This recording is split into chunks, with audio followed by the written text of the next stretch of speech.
Selamat pagi Bu Vivi dan teman-teman, saya Anton akan melanjutkan materi chapter 17 mengenai communication perspective.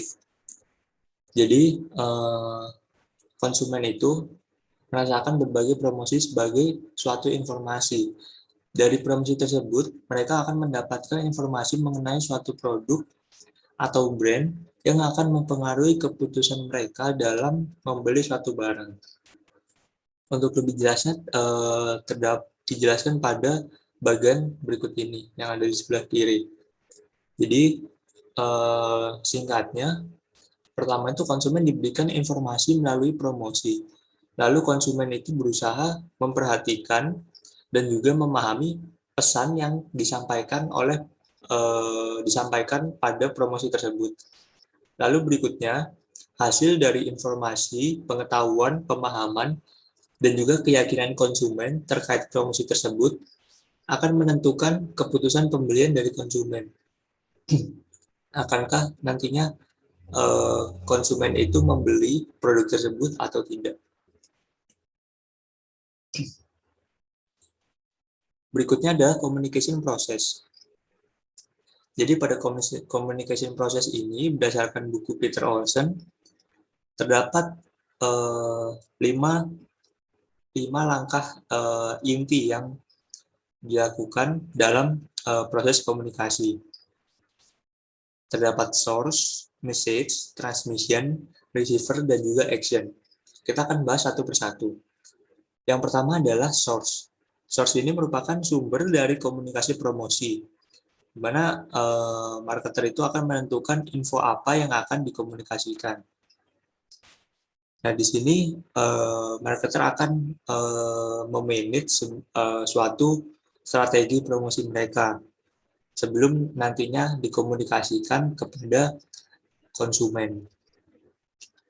Yang kedua, berikutnya setelah source adalah message. Dan message ini merupakan promosi yang akan disampaikan oleh marketer kepada konsumen itu tadi. Dan dalam message ini, key action-nya adalah menginput pesan dalam bentuk kata-kata, gambar, atau action yang appropriate. Dan yang untuk melakukan message ini ada iklan, ada sales promotion, ada personal selling, dan juga publicity. Yang keempatnya sudah dijelaskan oleh teman saya Gio pada materi sebelumnya.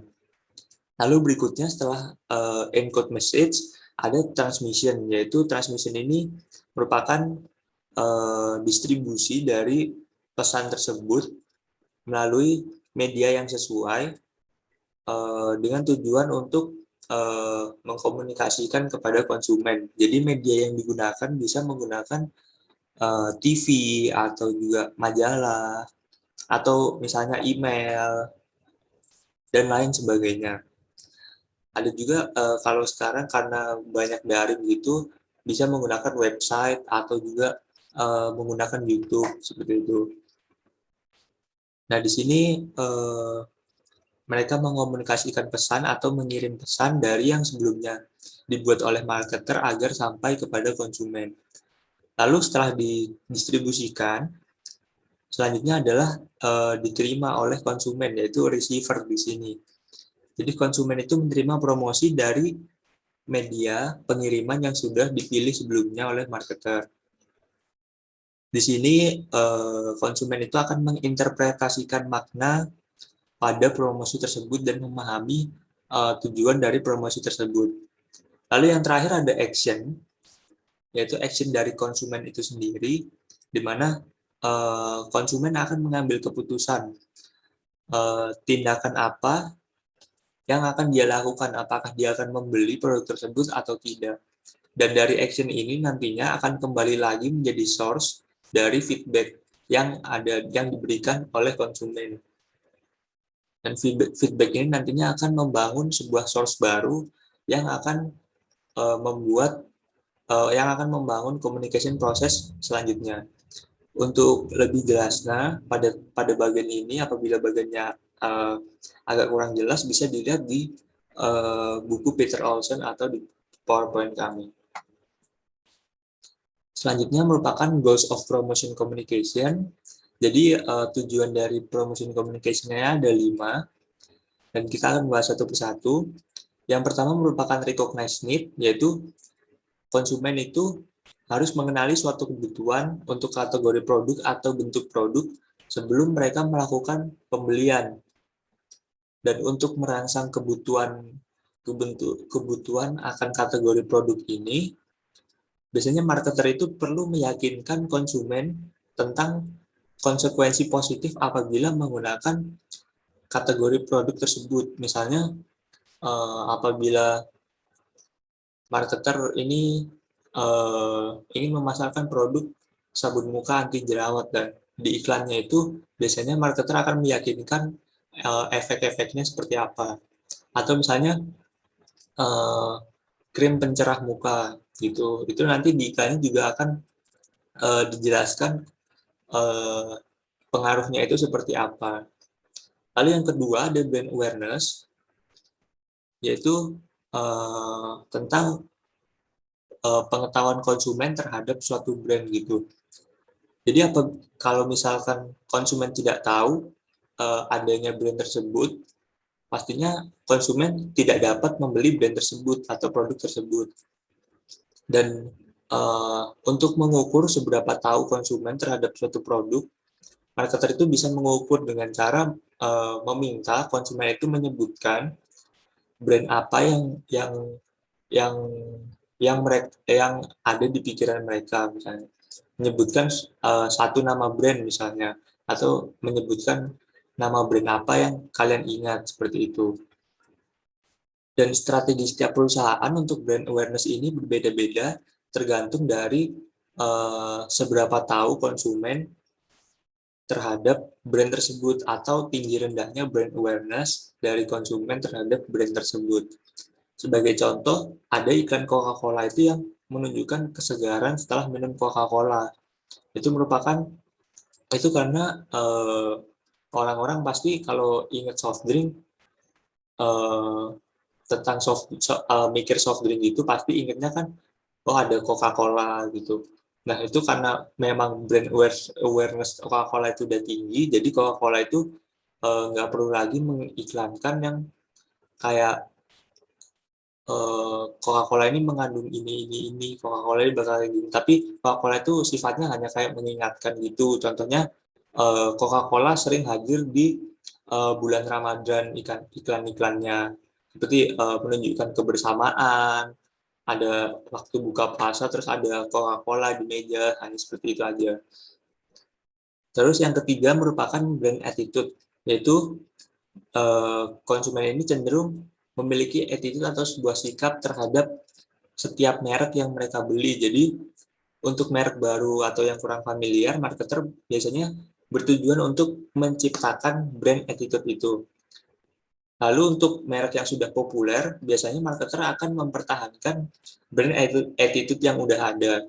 Dan itu biasanya memang sudah cukup untuk mempertahankan brand attitude yang udah ada.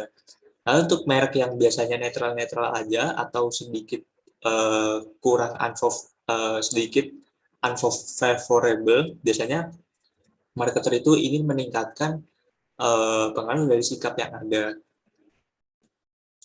Dan yang keempat adalah brand purchase intention. Jadi sebagian besar strategi promosi itu biasanya marketer itu ingin untuk meningkatkan kemungkinan konsumen membeli suatu merek gitu.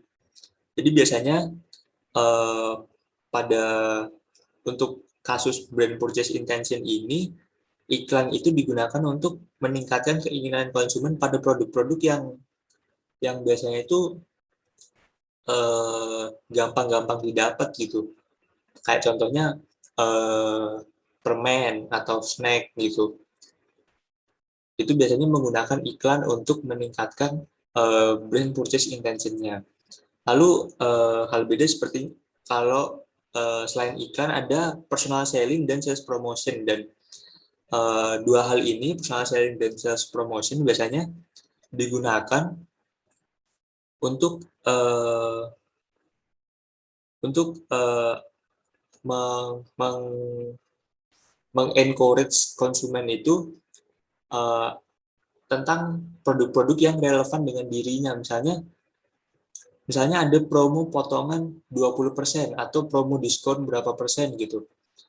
Nanti konsumennya itu jadi bakal mikir kayak ada diskon nih, kayaknya kalau beli ini itu pasti lebih hemat gitu. Uang yang bakal aku keluarin pasti akan lebih sedikit, dan uh, uang sisanya, uang hasil diskon itu tadi bakal bisa buat dibeliin barang lain gitu, misal contohnya.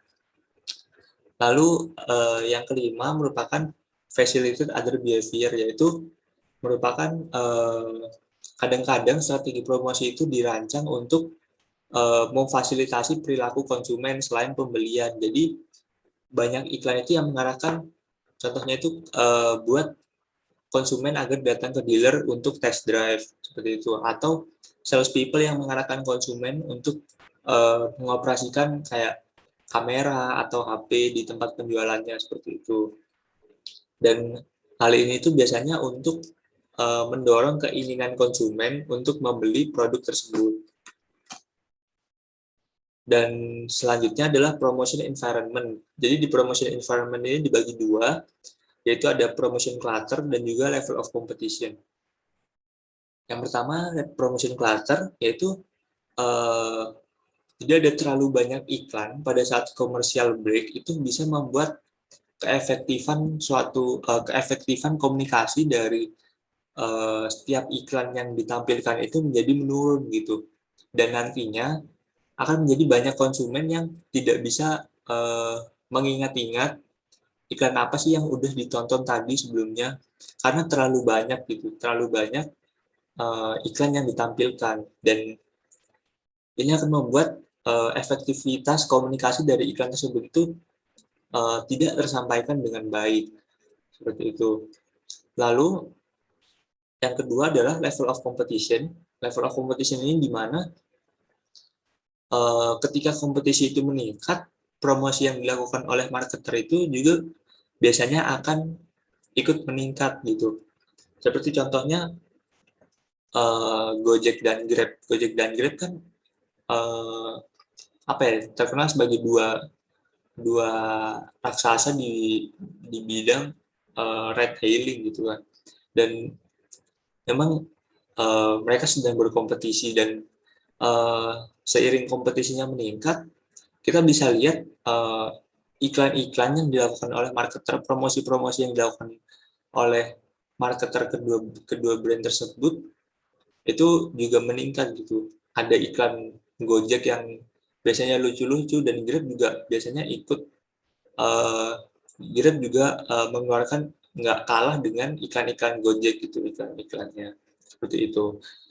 Sekian dari saya, selanjutnya akan dilanjutkan oleh teman saya. Terima kasih.